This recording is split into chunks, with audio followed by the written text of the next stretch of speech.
This morning I'm going to talk a little about fixation,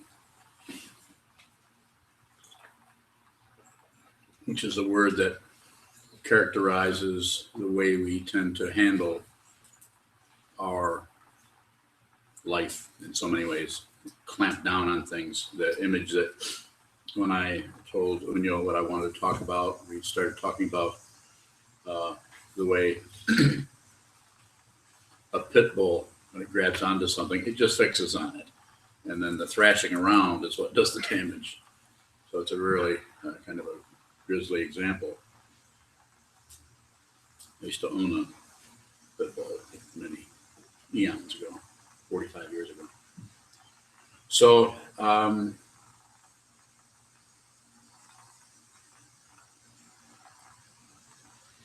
what happens with fixation is we don't like when things move around and change and start to disintegrate and start to get out of our control. And so we do this in an interior way with passion, aggression, ignorance. We try to stop emotions. And one of the ways you can, if you're having a negative emotions, one of the ways that we can fixate or stop is to blame. And it doesn't make any difference which way the blame goes. Blaming yourself is fixation. Blaming other is fixation, because fundamentally all of that is in motion all the time. And when you fixate, you actually miss your life because you are locked down in a little tiny prison in your mind. I sometimes tell when we go into prisons to talk to inmates, which I've been doing for a long time.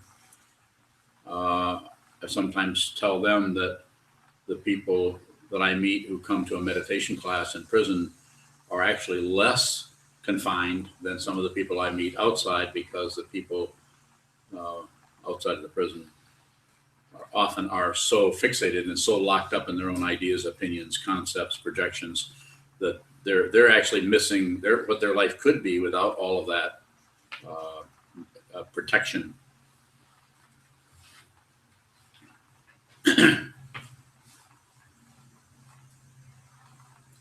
So there's a kind of clamping down on the inside, our interior world, and then if we actually bring that thing out into the outer world, then there's that kind of fixation where we're accusing others or situations or blaming or telling stories.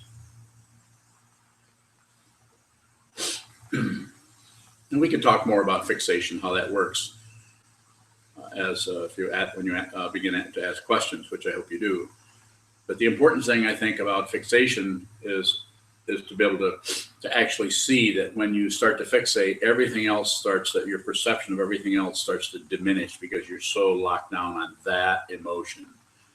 And what do we want to do with it? We want to get rid of that negative feeling. So there's a kind of fixating on it, like we get sucked right down onto that, and we can't. It's like sometimes people will even say, "I can't let go of that. I just can't let go of that."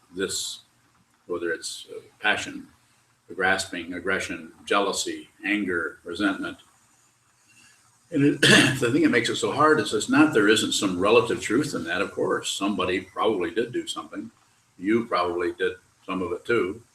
And it's not that isn't happening, but things are constantly fluctuating and changing. And it doesn't really help in the long run to clamp down on things and try to make something stop or label. And speaking of labeling, it's actually, those of you who are familiar with the five skandhas: form, feeling, perception, concept or naming, and consciousness, or the six sense fields and their objects. That's a lot of concepts all at once. But that's the basic structure of ego. It's made up of those things. To use concepts to access different ways in which different qualities and different ways that the self-centeredness we call ego functions. First, there's a form. You could say just this bodily form. And then everything else is consciousness, form, feeling, perception, concept, consciousness. What happens is there's a form and we have a feeling that is triggered by this, that, or the other thing that usually involves passion, aggression, and ignorance.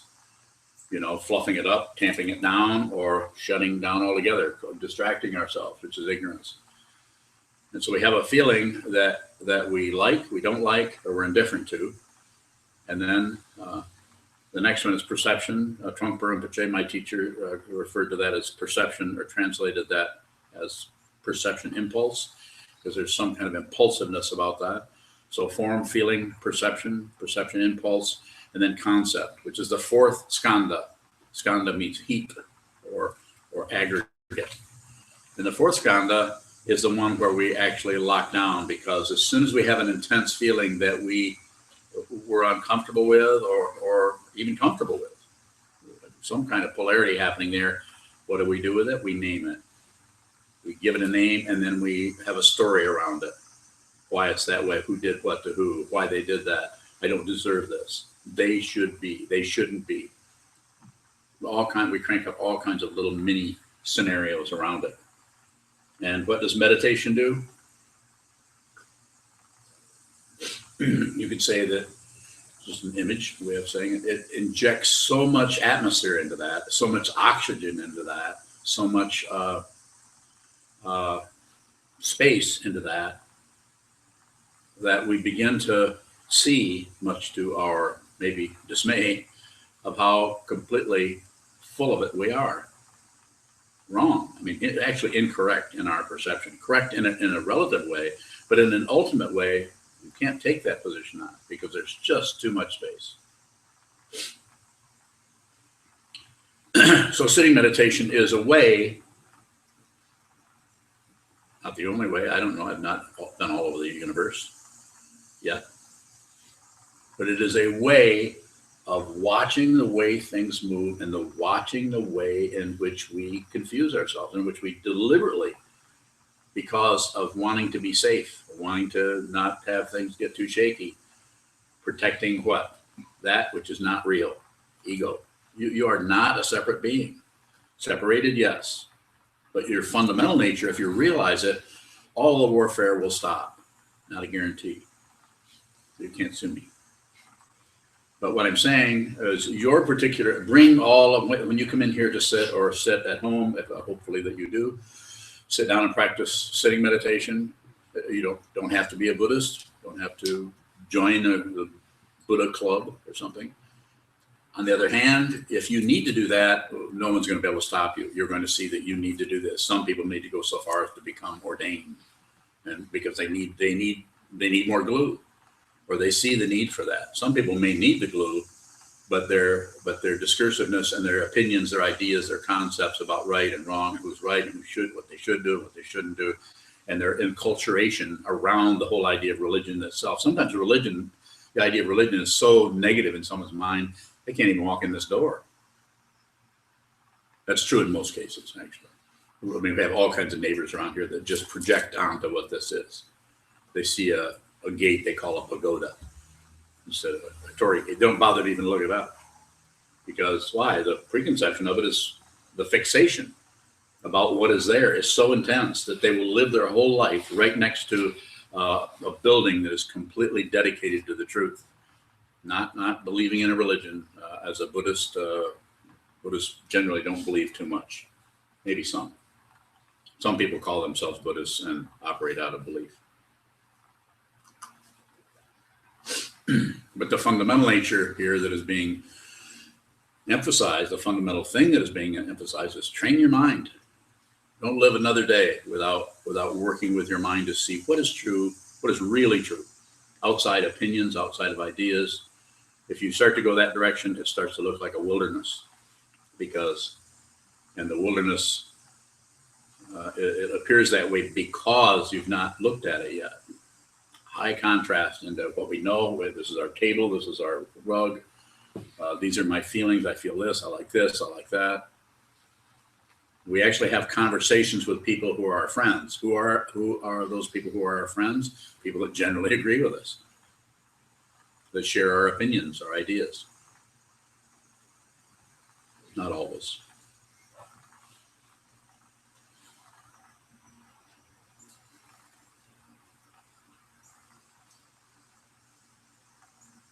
Senchu.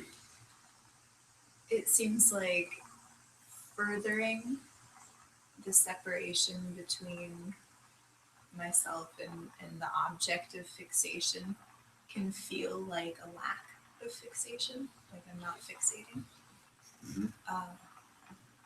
How can that be seen? So you've already described something in such a way that shows me that there's some awareness that you're ignoring. Awareness of ignorance isn't exactly ignorance. There's still something happening there, but you're beginning to be aware of your strategy, your self-centered strategy of how to get back away from something instead of go in and see what it is. Question. So while that strategy is still being used, how can I go in and see? Sounds like you're already doing that. The reason the question may come up is because you're not making the progress you think you should. So even though we might be functioning, the awareness might be primary with a given situation, a given person, because there's a preconception about how fast you should be understanding or awakening or becoming aware. This is ignorance, that you don't actually realize how much jungle you've got to go through for that to happen, for that clarity to move into the clearing. So we have a sense there's a clearing, but we want it now rather than have a willingness to follow the path more.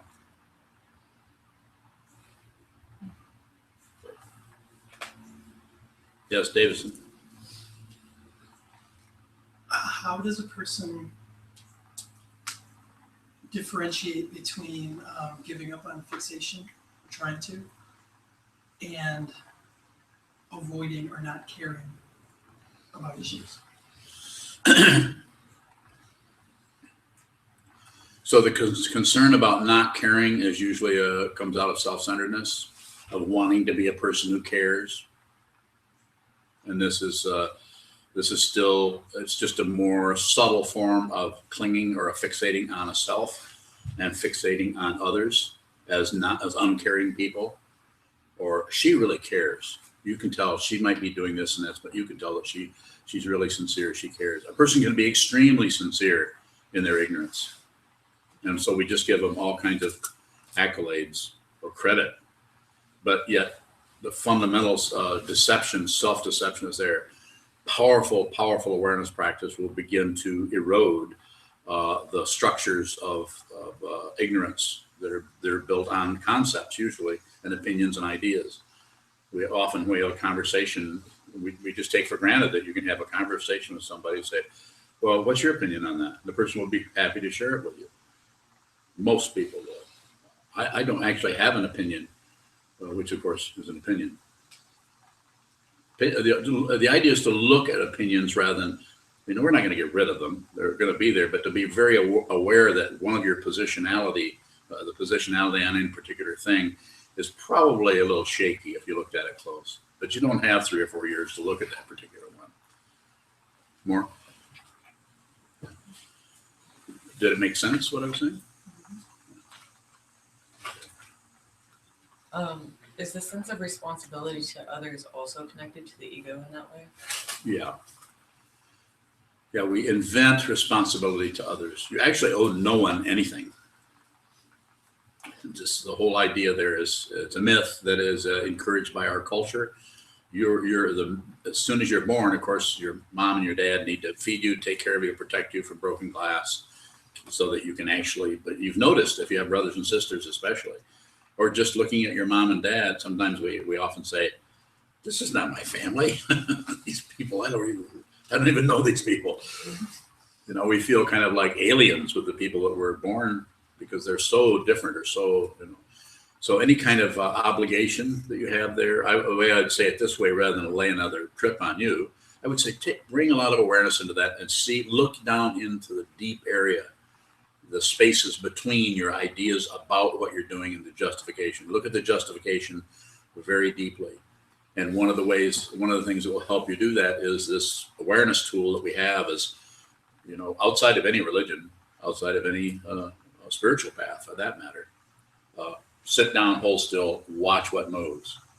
if you add anything to it, if you add a mantra to it, if you had, not that I'm against mantras, I teach mantras, but if you add anything on, you actually put something in front of what you need to look at. So there might be some times when you understand what that is and you're going to use some kind of addition, but you're using it very skillfully in terms of your awareness of it, rather than some kind of addition that is about covering it up. As soon as you I could give a talk on what you're talking about. You have a deeper question that can take us deeper into this? Not right now. Okay, it's a very good question. What was the question again? Is this a sense of responsibility to others connected to the ego as well? Yeah. It's connected to a belief in a self and a belief in another and a belief that there's such a thing as right and wrong. There is not. I'm not saying relatively speaking that someone who bakes you a cake and someone else who cuts your throat, that there isn't a contrast there. There's really a contrast. Need I say more? But the fundamental situation, way deep, with complete respect and understanding for sentient beings that have been coming and going for billions of years. There's to go in and blame anybody. We don't know the person who did the deed that would commonly thought of as evil. We don't know what the causes and the conditions are behind that. All of the things that happened to that particular consciousness to bring it into a situation where it felt like it had to be, evil. There's no evil. Just misunderstanding. Yes. Do we have any responsibility to others? A fundamental responsibility to anybody or anything? So that's the responsibility, the ability to respond. So my way of saying that would be, if someone is there, an apparent other person, your mom, your dad, your wife, your brother, your sister, your whatever that is, whatever situation that may be, the fundamental situation, probably not. But you could, just like a teacher-student situation, in order to study this, you need a teacher. That's an opinion, but it is an opinion because that's how it looks to me. But it's never really wavered much from that. It seems to be very important. But that the elaboration on that would be, well, you could do this by yourself, but the tendency is with ego, without some kind of experience coming from another direction, the tendency is to spin and circle and chase your own tail and keep verifying everything you see, how wonderful you are, how much insight you have. So. It doesn't look like it. Even from the point of view of the teacher-student, I don't think there's any fundamental obligation. So if there isn't any obligation, what is there? Just functioning. Yeah, well, functioning, but it's not separate. But you're just functioning in the no separation. If you function very clearly in this apparently separated world, if you just function and you look at what really needs your help and what doesn't, in other words, what not to meddle with and what to walk into and move something, if you're really clear, if you're clear about who this is, then you become more and more clear about who that is, who those other apparent other beings are. And some of them you will find yourself almost meddling, and other people you hands off completely. Whereas people outside who are tied up in their self-centeredness, their opinions, their egos, might look at your activity and think you're totally disregarding somebody that needs your help, and that you're totally meddling or harming somebody that you should mind your own business, because they're doing it out of separation, and you're doing it out of insight and out of awareness. You're doing it out of an awareness that transcends the separation more. Until you can just function, how should you function? Practice probably the most powerful mindfulness there is, which is mind your own business. What about like my responsibility as a monk? How should I function until I can What is your vow? save all beings? How do I translate With everything where it's at. Be with all things. So starting with your own thought patterns, when you have any kind of negative emotion come, do not accept it, don't reject it, don't look away. So don't accept it. Well, I don't even say I have to accept this. I never teach that. You'll never hear me say just accept it, except for that one time. There's also going to be an exception, of course, which is the kind of exception I was talking about. Not that funny. Not that funny. Yes. Questions from Chickmay, Shane, and Sheldon. Go for it. First of all, Chickmay up in Traverse City asks, how does ignorance show up in the space of awareness? Like a lump of clay. It's just a blot in there. The awareness is there, and you can't quite see what that is. If it's still functioning as ignorance, but then like as it was with Senchu, she's starting to see the way she's shutting things down. Would be my way of saying it. And so it's just a matter of path. Just keep doing that. Just keep doing it, because there's the various kinds of spaces, interstices that are happening, all of the causes and conditions that arise as any given situation. It seems to be necessary to bring as much space or air or awareness or whatever image you want to use into that to loosen it up, to lubricate it, to ventilate it, to all those kind of words that help something actually relax. And so the fixation part is it can't get any fuel to fixate, because you're too willing to surrender. I don't say surrender. I don't tell anybody to surrender necessarily. I'm just saying, look at the way you cling and hang on and fixate. If you just look at the clinging, if you add one single comment or opinion to it, you've just covered up it's just like a detective who says, I'll investigate this case. And then he or she comes in with blinders on. Here, let me look into it. So don't do that. Have a willingness to, don't take anything with you into that jungle. Don't take anything. Just take the equipment that you already have, your insight, your Buddha nature, your openness. There's nothing like a human being anywhere in the universe. Lots of other dudes out there that look like alligators. Yes. From Shane out in Santa Ana, Yes. California. He asks, when you become aware of a fixation, what's the balance of shutting down and following it around the corner, as you say?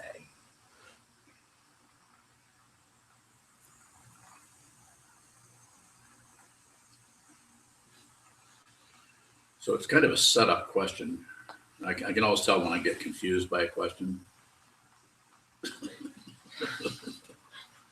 So repeat that again. I'll work on it.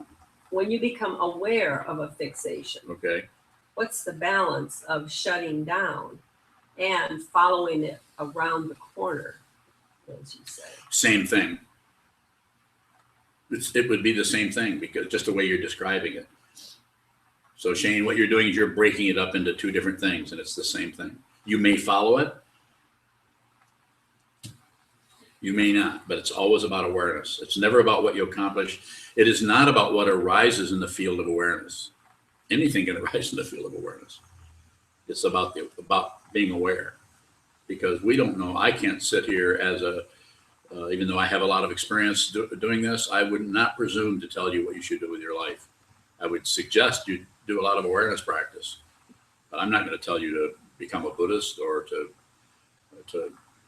follow this path necessarily. My recommendation is become more aware. How do you do that? This is a way. Probably lots of other ways. Go ahead. A question from Sheldon, who's visiting his parents Sheldon. in Tennessee.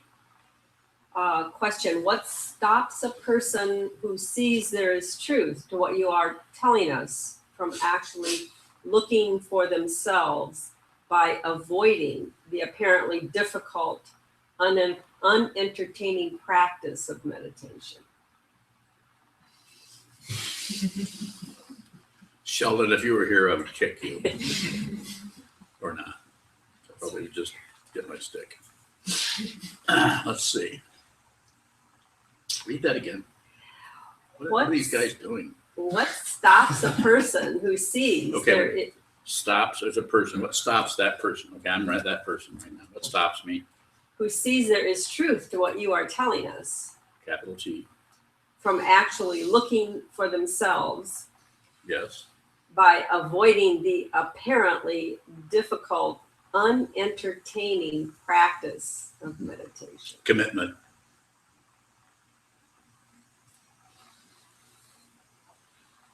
Have to commit to it. It's not going to give you meditation practice. If it's actually working, is probably going to feel pretty crappy, at least for the first 3 or 4 weeks. Then it'll lighten up for 8 days, and you'll start to think, oh, all right, I'm getting this down.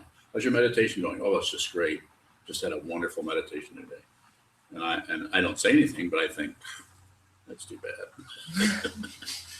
Or I don't, because I know it takes time. You have to go, each person, like I was saying before, I wouldn't presume to tell you what you need to do, but I would respond. You ask me for help. I received, I observe a vow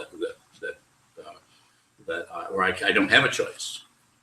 I don't have a choice about helping people. I don't have a choice about anything. I don't make choices. See if you can see where I'm making a choice. If you do, I'll give you a quarter.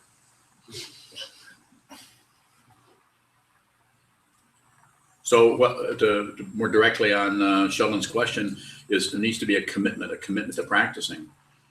If you feel that what's being said is true and important, then and you find that you keep avoiding it because meditation is boring. I mean, that's why it's working for you, Sheldon, because when you sit down, you actually don't like it. That means that the awareness is being filled with ideas, concepts, feelings, emotions that are saying, you get out of here. This is not helpful to you. This is not good. That's your self-centeredness speaking. Because if you were clear, you'd be able to just sit there. I mean, you just sit there. It's called patience.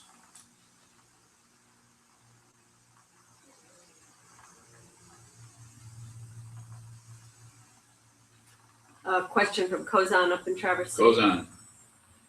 It has 2 parts to it.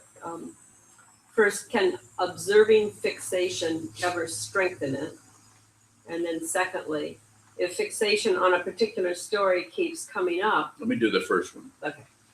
Can observing fixation ever strengthen it? Well, anything can happen, but if you're looking at the fixation, it's probably going to start to come apart.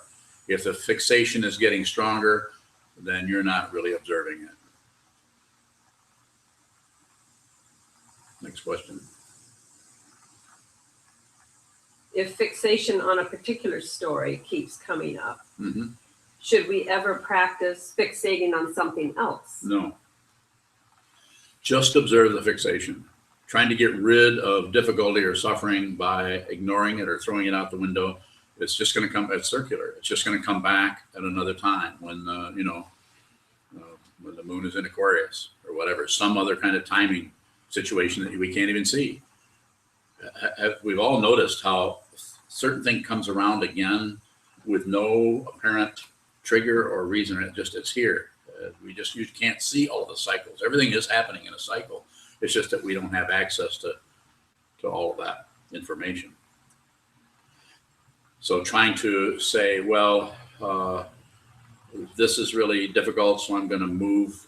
I'm going to go to something else, go to a movie, look at something else, do something else. I'm not saying that you couldn't do that some. You might have to do that. You might have to give yourself a little bit of relief, but it can be a dangerous area. Talk to people who have addictions. If you're feeling this way and you want to do something to medicate yourself, including painkillers, I mean, anything like that it's a very, very difficult area. So, but the more awareness we can have in that area, the more we can maybe not stay out of there altogether. But when we do go into a way of trying to avoid something by doing something else, at least there's a whole lot of witnessing of that whole structure, so that when that comes up again, maybe there's less fuel for that avoidance engine to operate. Maybe there's less fuel there. It's I can't express enough how important it is, based on doing this for a long time, how important it is to sit down, hold still, and look at the wall. Do it here. Don't have to do it here. Do it somewhere. Or look at the floor. You don't have to look at a wall. I just think that works better. I've done a lot of both. And what this does is you're just sitting and you're taking the very witnessing part of the mind, this the part that just sees things come and go in all of the six sense fields, including the mind, and you're just watching. Thoughts come and go, sounds come, sound of the fan here making a little rattling sound of my voice. You actually hear or register in an auditory way the spaces between words. It's called the texture of something. You can't have texture in a carpet unless there's spaces between the nap and the nap. Very important area to look at. And anything that's arising, look at its the fundamental nature of anything. Look at anytime anything happens, look at the space that's there. See if you can register the spaciousness of anything that is happening, including fixation. If you feel like you have an intense emotion of anger that was triggered by something and you can't shift out of it, it's painful. So what is, if you're a monk, which this person asking the question, Sokuzan is, you should not do anything with that. You should not do anything. You should just meet it where it's at. Just, you don't have to accept it. I mean, if something comes to your front door and bang, bang, bang, you open the door and there's a 900-pound gorilla standing there, you don't have to accept that gorilla. We're not talking about being, oh, please come in. I'm a Buddhist monk, so you're just a really large thing I'm supposed to accept and be with. I'm not saying that. I'm saying you might have to close the door. I'm not saying be stupid about it. But actually register what's happening there. Register that in your consciousness. Register what's happening. Don't accept it. Don't reject it. Don't look away. Don't accept it. Don't reject it. Don't shut down or look away. Those are the three poisons in Buddhism. More. How do we register what's happening? Through the sense fields, all of them. If you're registering something visually and you've forgotten the sense of gravity, then you're shutting down in your life. I'm not saying that you have to spend a lot of time thinking about your weight and the pressure on your feet, but it should be at least included somewhat. All of those senses should be operating. How can you simultaneously be aware of all six of your sense fields? Probably can't. I mean, as a bookkeeper,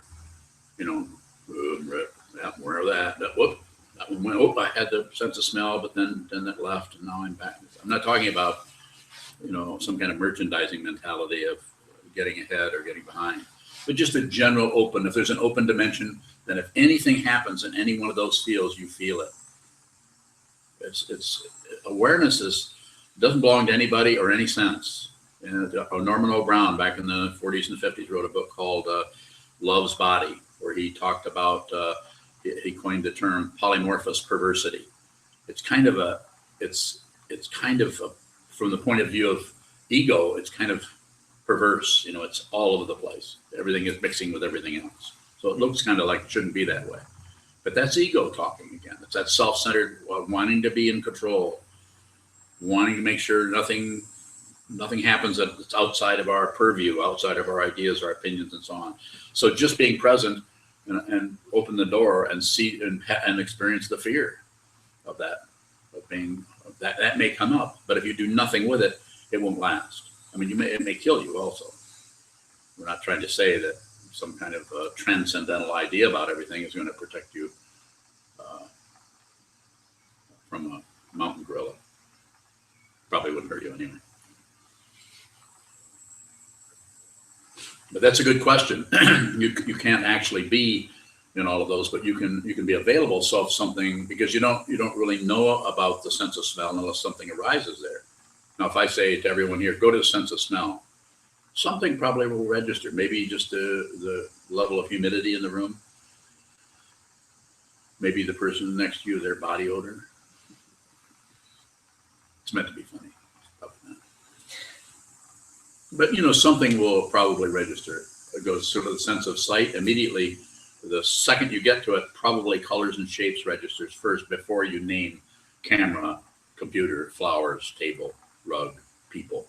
There's just a sense, an impression, immediate impression as Trungpa Rinpoche said, used to say, in order to help people stay in the momentariness of their life, first thought, best thought. It's not even a thought, but he says it that way because it's your first impression of things is generally is without the lamination, the overlay of the shell casing of ego that protects you from anything untoward happening. More questions? Not at the moment. Questions here in Sendon?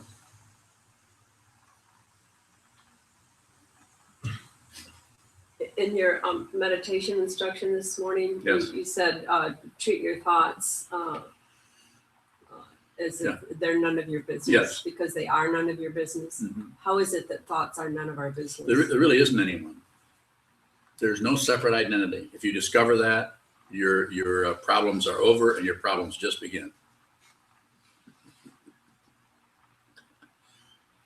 Thoughts are really none of your business. There's no solid being to have a private life anymore. You can't have I'm not saying you should invite everybody into the bathroom. Of course you can have a private life. But I'm saying that the overall picture is very much about relating to whatever comes up. Just like the fellow, I can't remember, was it George? He used to come in the gate and ask us for money. So, he'd come in and so George is, I don't know if he's homeless, so we haven't checked his ID or anything, so we don't know, but comes in and asks for money. So we start by helping him out, give him some money. We don't have much, but we give him a little bit.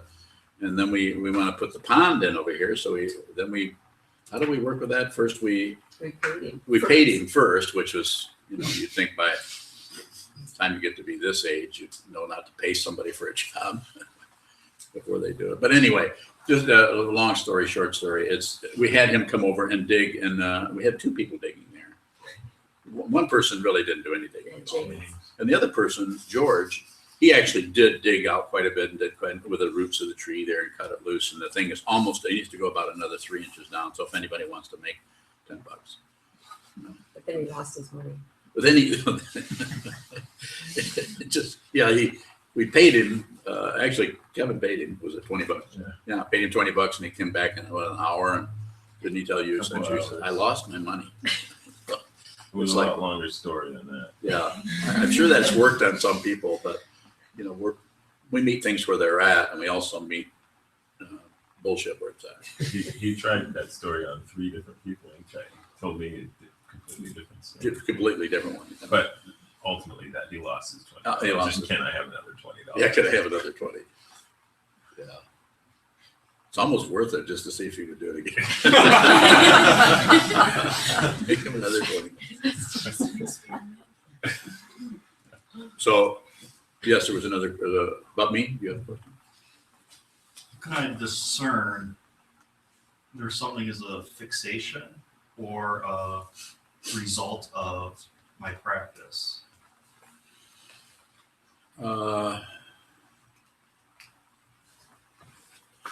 I think I understand your question, and I would say that's similar to being on a subway and asking about the next 3 stops after the next 2 stops that are coming. So it's a little bit too soon. What you're asking about is a path question about the path of awareness. And I would say that to actually respond about discerning between those, I think you just have to go further on it, and they'll show up as they are themselves. And that kind of question is extremely subjective. You don't get that from people unless they're practicing a lot. Unless a person has a strong practice, then that kind of question starts to come up. Is there more about that? I understand. You follow me? Okay. So just keep doing exactly what you're doing. Continue to practice. The only suggestion I would have is sit more.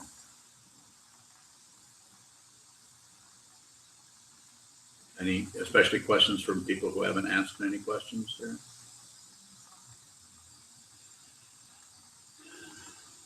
So I made myself really clear again. Yes. Sometimes you use the image of digging a trench. Yes. Would you consider that fixation? Yeah, a kind of fixation I refer to as digging a trench is something happens. Maybe someone, to give an example, someone disrespects us or does something disrespectful or to us or whatever it may be. I'm sure you have plenty of examples in your own life, but something that creates some kind of intensity, maybe jealousy or anger or resentment or something like that. And the first feeling that comes up is relative to what's happening. So we're not trying to shut everybody's feelings down so everybody has no emotions at all. It becomes a rock.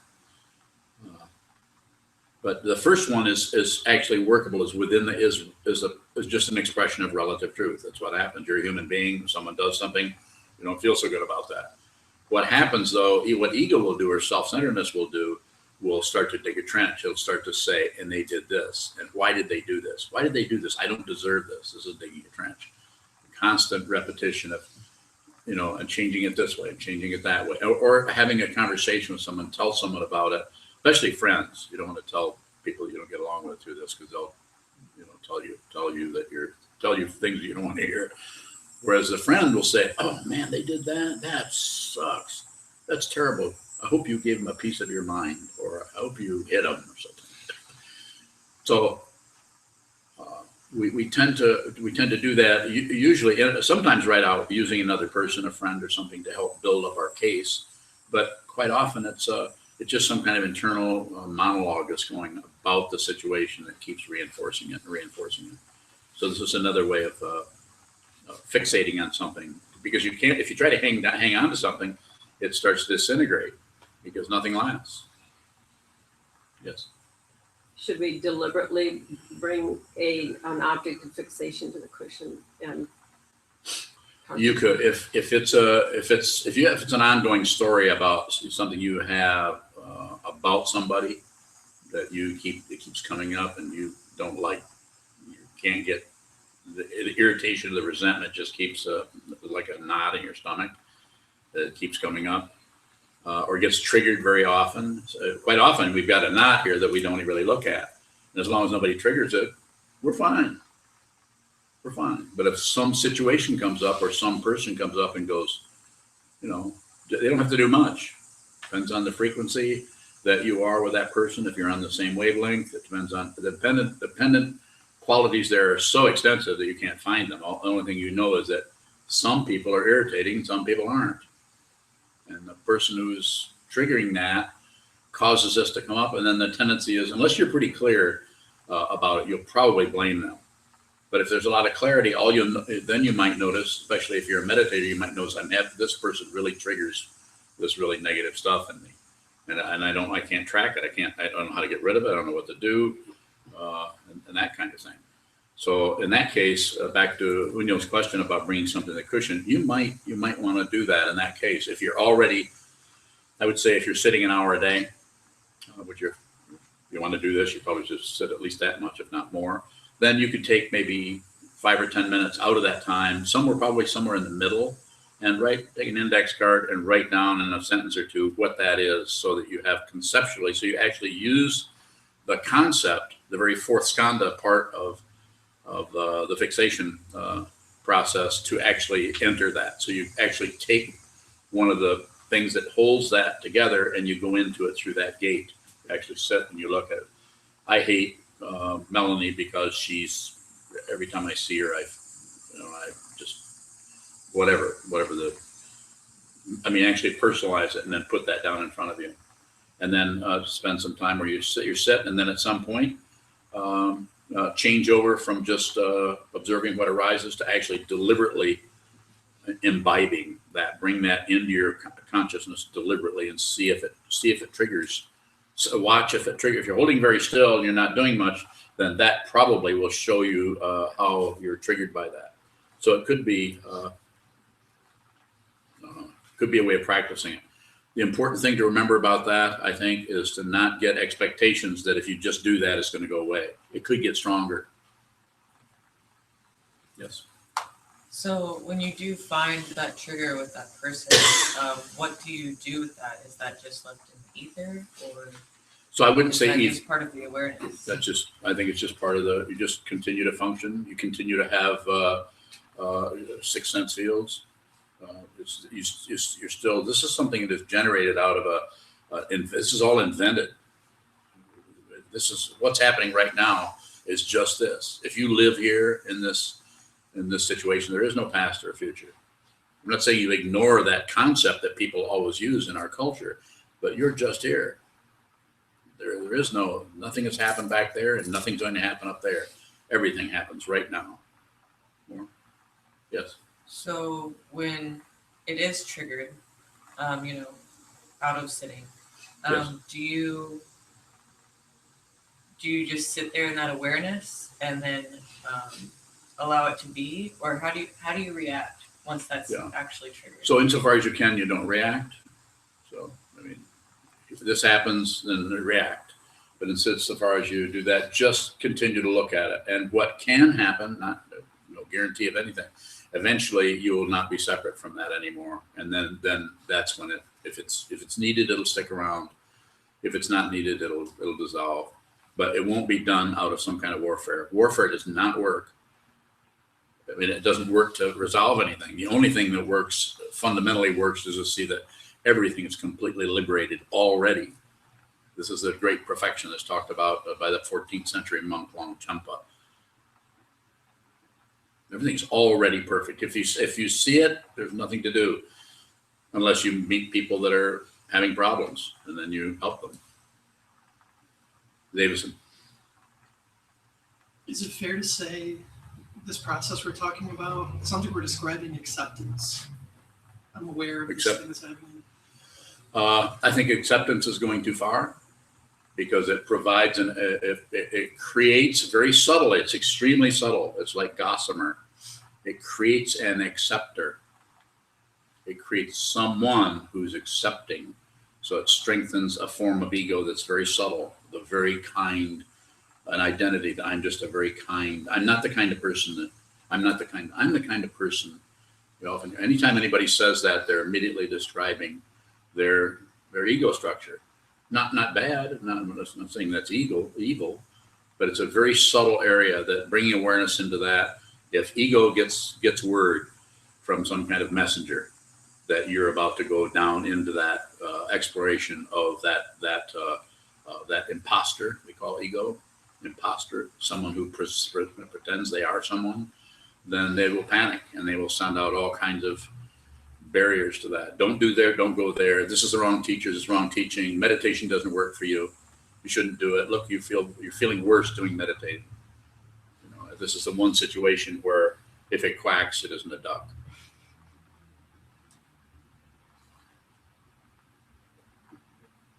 There's all evidence is partial, including quacking.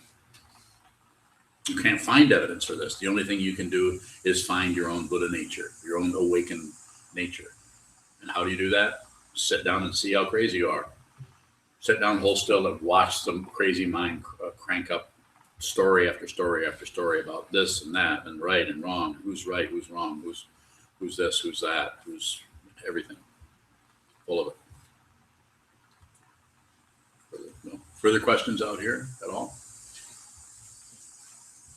Oh, go ahead. So how can I bring more awareness to fixation that arises off the cushion?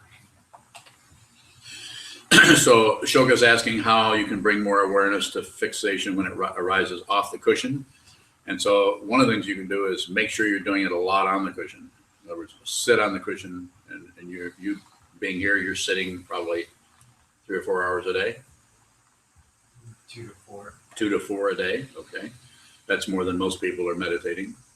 If you live in this temple, you're going to sit anywhere from that amount. That's the lower end of it, up to as much as 6.5 a day.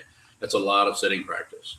And if you have fixation that's arising, it's probably not going to rise too much with that kind of sitting, because you're spending time sharpening a blade instead of chopping stuff. So people who are new to meditation spend a lot of time thinking and chopping and chopping and sharpening and then they chop for a while, and then they sharpen a little bit, and then they chop a little bit. But someone who meditates all the time just sharpens a blade. So not much is happening to anyone who meditates a lot. They're just sitting there. So when you get up off the cushion and go and find that there's fixation, you recognize that it's fixation, then I say don't push it down. You've heard this many times. Don't fluff it up with excuses or ideas or explanations or blaming. And don't distract yourself or look away or go into some other dollar store. Just hold your seat, and even though you're walking down the street, hold your seat emotionally and psychologically, conceptually, however you want to talk about it, and bring awareness to that. And don't neglect your senses, because that particular sense, that particular area is structured and enforced and protected by concepts. So if you hear one little word comes out of the background and says, they did it, or I did it, or I can't stop doing this, or they should stop doing this, and take your pick. If anything happens like that, just don't do anything with it, but include the other senses. Include very simple ones: sense of touch, how your clothes feel. Go to how your clothes feel. Go to the color of the trees. Go to the feeling of the sidewalk under your feet if you're walking. Go to your fork and spoon if you're in the middle of eating, or your chopsticks. More?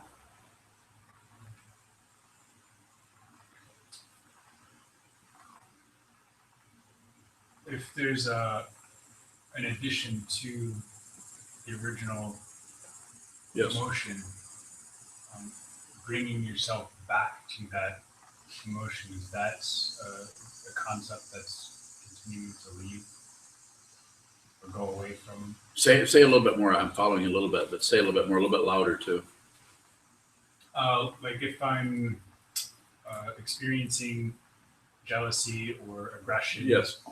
and there begins to develop a story around it, and I watch that kind of diversion going into that story, and then I try to bring myself back to that original emotion of aggression or jealousy. Is that a concept that is continuing to ignore? Gotcha. So my response to that would be, don't meddle with that at all. Let that go out. Let it come back. Let it go out. It's like the wind. Let it do whatever it needs. There's no self behind that. But to try to do anything with it creates a temporary self, a temporary me that's doing something. When I say stay in the senses, I'm saying just flash on the sense of touch, gravity, on how your clothes feel, colors, sounds. Include the very thing, because in order to do that, you just about have to ignore the other aspects of your world as a living being. You will shut all that down and stay in that. You have this little drama going on in your head, or in your awareness. So I would say don't do anything in particular with it, other than just include how this feels. You don't say how this feels. You know where your senses are. They're operating all the time. Everyone in here, if I say, how does your butt feel? You probably say sore. Or how do your clothes feel? Maybe warm, maybe not. The tongue and your tongue in your mouth. That's a very, very intimate sense of touch. But it's extremely important to not ignore and avoid, or try to go away from those. Or if you do go away from it into some kind of conceptual, just return. Rather than try to do anything with the thought process, let it do whatever it needs to do. Just like if you heard birds in the trees, you're receiving birds in the trees. You don't go out and yell at birds. Well, if there were crows, probably should yell at them. They would like that. But you don't do anything with the other senses, and yet when we receive thoughts, which we do receive thoughts, we try to meddle with our own mind. And it's why it's called samsara, around and around and around. Suffering, suffering, suffering, suffering, relief, suffering, relief, suffering, relief. More? Any final questions? Okay, thank you so much.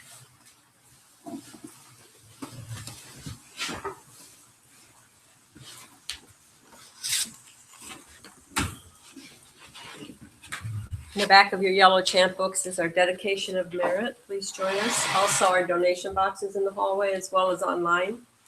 We had someone last week donate $15 from Australia, so please help us.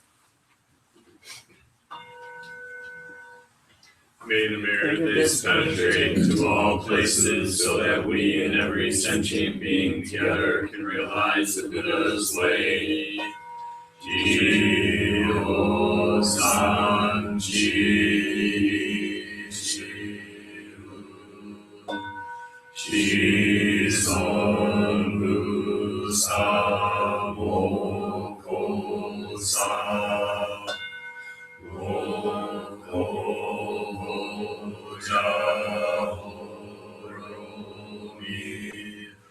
10 directions, the 3 worlds, all Buddhas, all venerable ones, Bodhisattvas, Mahasattvas, the great Prajna, Paramita.